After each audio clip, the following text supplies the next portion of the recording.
from receiving the Medal of Honor to sweeping floors.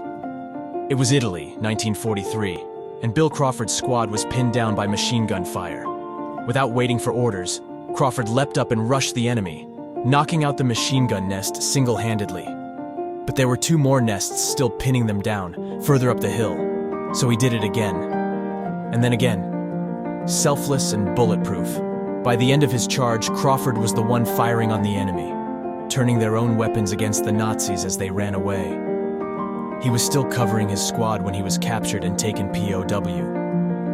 His battle buddies assumed he hadn't made it, but he wasn't dead, and he would survive the war, making it through the horrors of a Nazi prison camp, with the same steadfastness of purpose that had led him to charge 3 enemy machine guns nests single-handedly.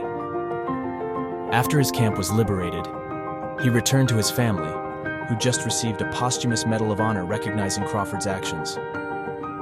His return was a miracle. His family rejoiced, and he soon re-enlisted, serving the soldiers he loved for many more years before he retired and got a civilian job. He got a humble job.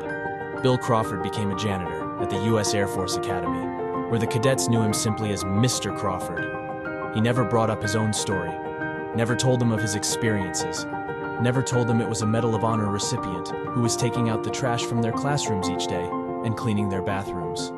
A student later reflected on Mr. Crawford, describing him as unimpressive and easily overlooked.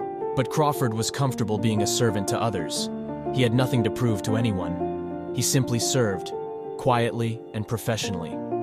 He wore a new uniform, but he hadn't stopped serving others. It was years before a cadet happened to be reading an assignment for class one day and read about the amazing feats of one William Crawford, who had received a Medal of Honor for conspicuous gallantry during the Second World War. The grainy black and white photo looked just a bit like Mr. Crawford, the janitor. "Yep, that's me," replied Mr. Crawford when the cadet showed him the book, and then he kept sweeping. Ultimately, Crawford would go on to become a celebrated figure within the campus community at the Air Force Academy. But he never lost his quiet humility and others-first mentality.